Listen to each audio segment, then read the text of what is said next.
What's up, guys? This is Far From Blake, and today we're going to be ranking all of the John Wick franchise movies, and yes, that is including the newest edition, Ballerina. Coming in at number 5, we have John Wick 3, Parabellum. John Wick 3 is a good movie. Let me make that clear right off the bat. Every single movie in this franchise is good. This is one of the best, not just action franchises of all time, but franchises of all time when you talk about consistency. But John Wick 3 is clearly the worst in the franchise for me.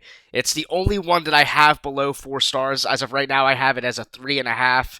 It is good. The action might even be the best in the whole franchise. You have the horse kicking sequences where John Wick uses a horse to kill the people coming after him. We have the Halle Berry German Shepherd dog attacks running up the wall and, going after the guys. Really, really cool action sequences. But what this movie is lacking the most compared to the rest of them is that it is solely all action. There is really no story. The story is John Wick is on the run after the aftermath of John Wick 2.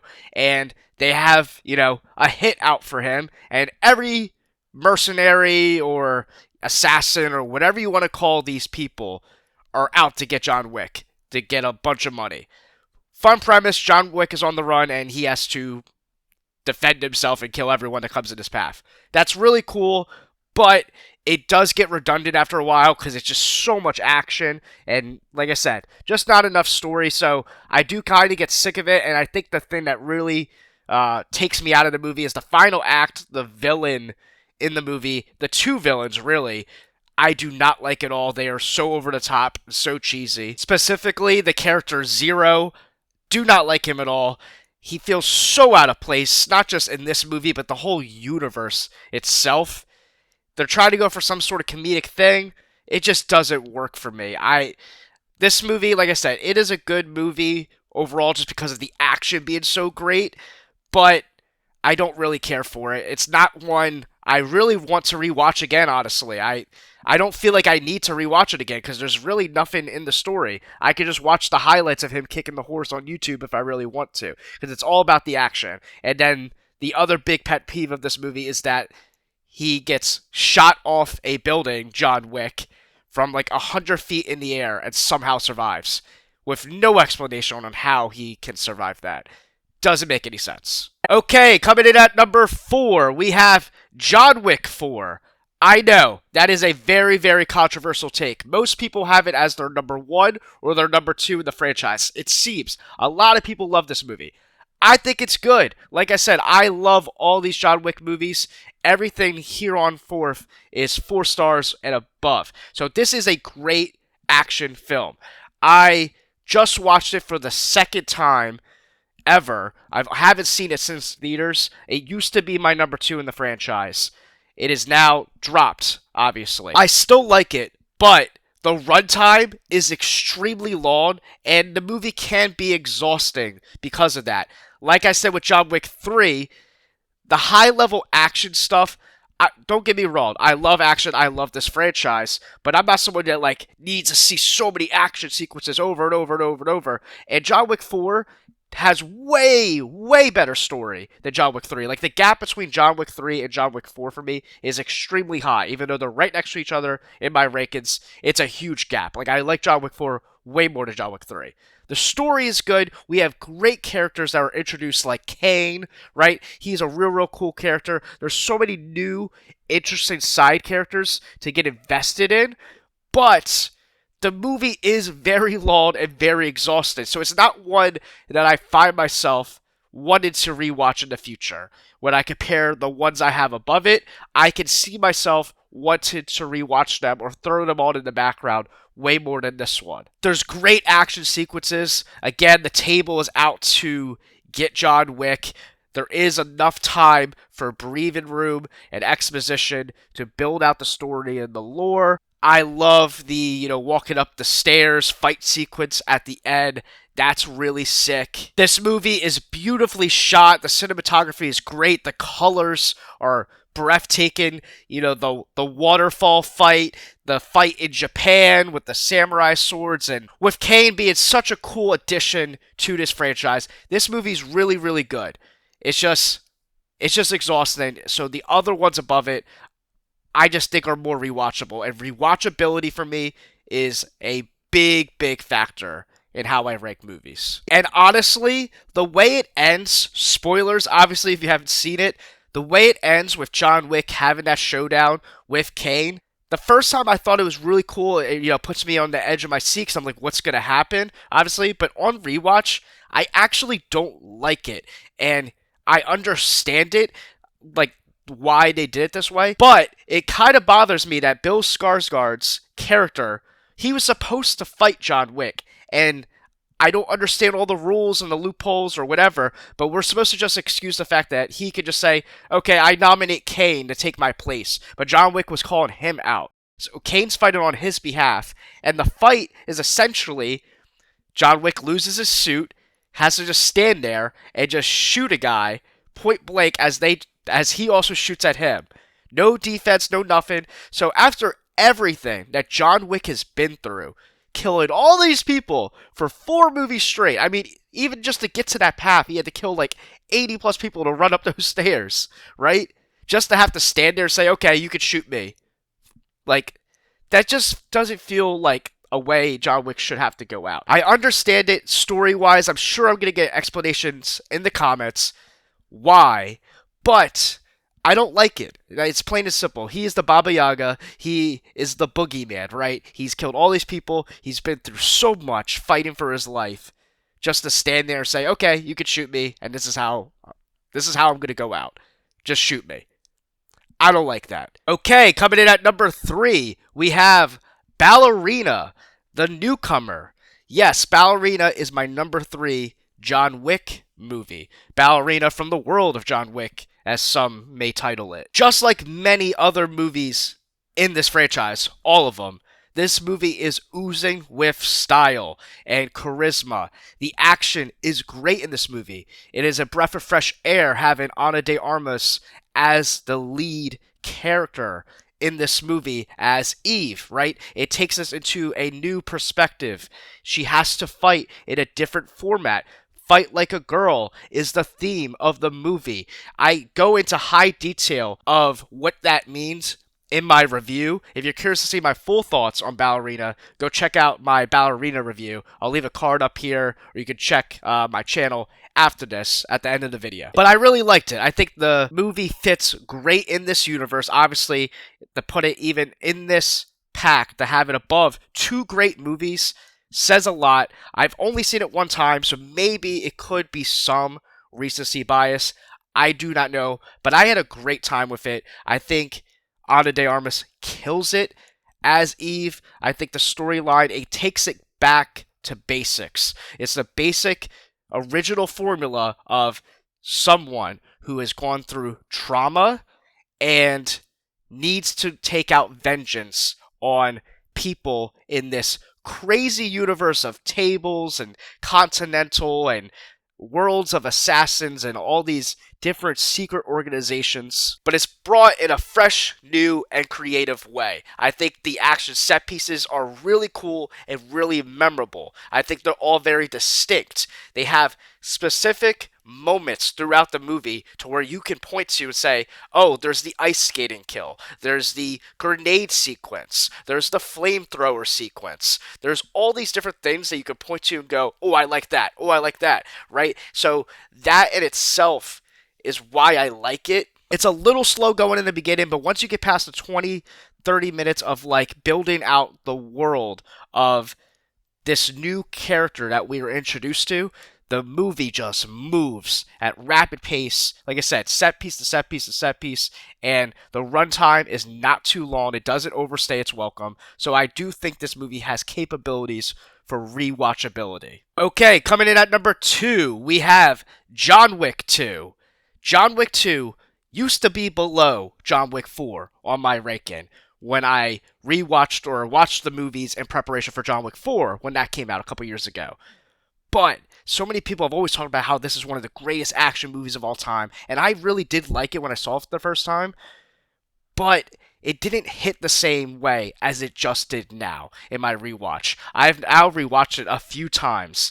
I rewatched it for the preparation for Ballerina, and now, even as we speak, I have it playing in the background as I do this video. What this movie does so well is that right from the beginning, it sets up the same way John Wick 1 establishes, where you set John Wick up as the boogeyman, Baba Yaga, the guy who killed three guys at a bar with a pencil, right, sets the tone that this is a man to be feared. And that's the element of John Wick that I really like, is that people fear him. That's the beauty of the original, and that's what this movie captures. But this movie definitely takes it to another level with the action compared to the first one. I love the sequences with him and Common, aka Cassian's character, where, you see him shooting with the silent pistols, the silencers, and I still remember the first time I watched it a few years back when I saw that scene. I thought that was so cool, and that's always something that's played in my head when wanting to rewatch this movie, and I still love it. Everything with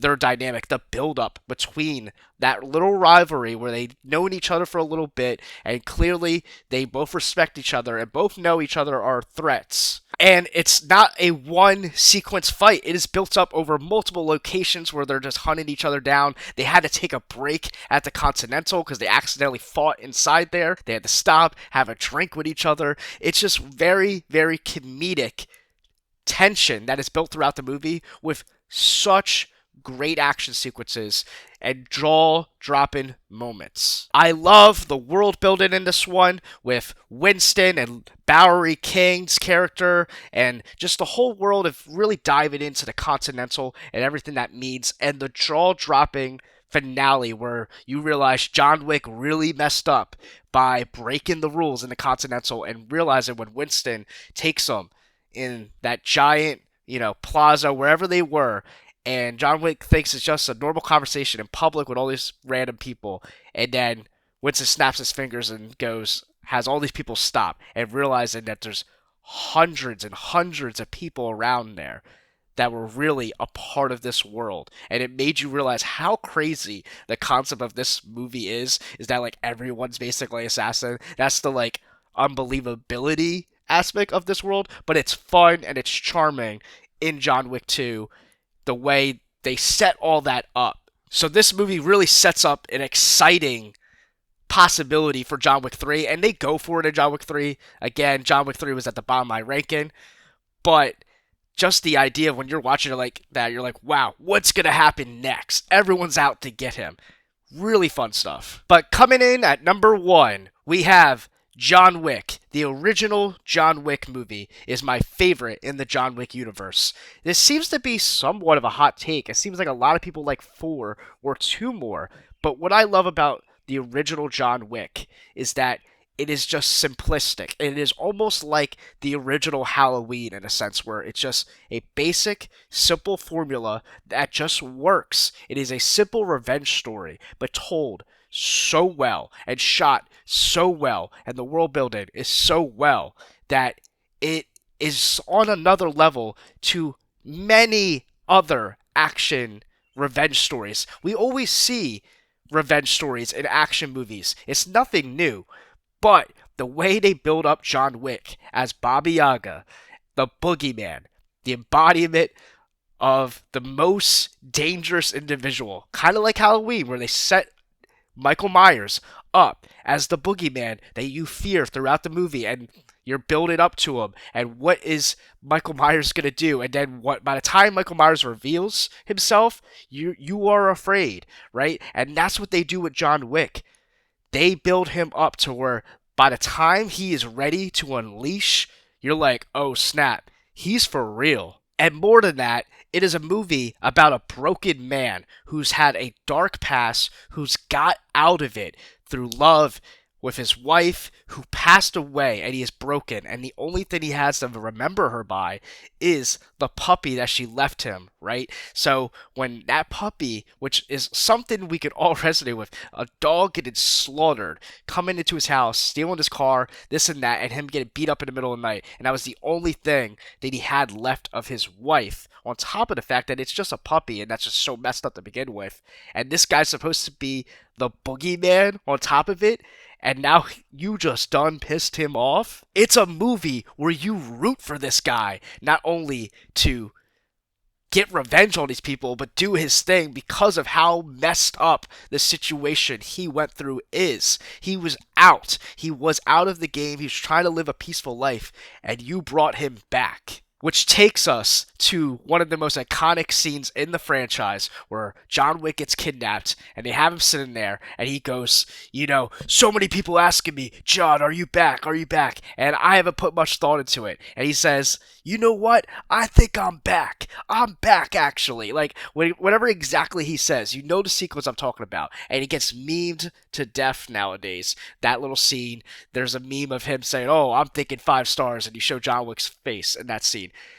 In that moment, too, it's just so iconic and legendary because he still thinks he's going to get them while he's trapped in that chair. And in this moment, there's no reason why John Wick should get out of it. But we know Willem Dafoe's character, awesome character. That's another thing that's great about this movie, is we have Willem Dafoe in this movie. Green Goblin, who I also love him in that, plays it so well, who's his friend, helps get him out of the situation, and then John Wick can fend for himself, right? Really, really great, simplistic, and realistic storytelling. Now, the action is nowhere as crazy as the later entries in the franchise. It's nowhere as big or bombastic, but the simplistic approach of setting John Wick up as the boogeyman and him taking out all these people one by one is so effective in its storytelling that it works. But the action is still amazing, especially for its time. It's one of the best, and it still holds up in my mind. Now, the finale is definitely the weakest in the franchise. Some people don't like it, right? The one thing I would argue is that it doesn't make sense that he struggles with the guy he fights in the end as much as he does, considering he kills all these other people pretty easily. And then this one, it's like, okay, now we're going to duke it out. But I can excuse all that because he's the final boss, even though he's not that great in shape and there's other guys in the movie that you think would be more of a threat. But since it's the last guy, it is kind of, you expect it to some degree for it to go a little longer. But this movie, it's not about that. It's about the storytelling of a guy who, like I said, seeking out revenge, and it's just done in such a iconic and fire way. To me, the Punisher plus Michael Myers equals John Wick. This character is basically both of them infused. Michael Myers for the boogeyman, the guy who can't be killed and will stop at nothing to stop everyone. And then the Punisher, the actual human being who is filled with revenge, has crazy gun skills, and is relentless to stop all these people for doing something to him. Alright, so that's my ranking of the John Wick franchise. Leave a comment down below. What is your ranking? Where do we differ? Be respectful in the comments. I know I'm going to have some pushback probably on John Wick 4, and that's fine. If that's your number one, I understand it. Like I said, the storytelling is great. The characters are great. They're rich in there. I just think the movies that I have above it are more rewatchable for basically runtime is a big factor. That's another thing I love about John Wick 1. It is the shortest runtime. It puts so much in that story in just a short, sweet little package. And for me, I love it. Before you go, make sure to smash that like button and subscribe to check out more content on my channel. If you haven't seen my Ballerina review, again, I have one, so I go more in depth there, my thoughts on that. So definitely go check that out if you want to see more John Wick talk. My channel is predominantly horror and superhero content. I'm going to be making a lot more stuff like that. You can go through my playlist on my channel, and I'm sure there'll be something there for you. Like, comment, subscribe. I'm out.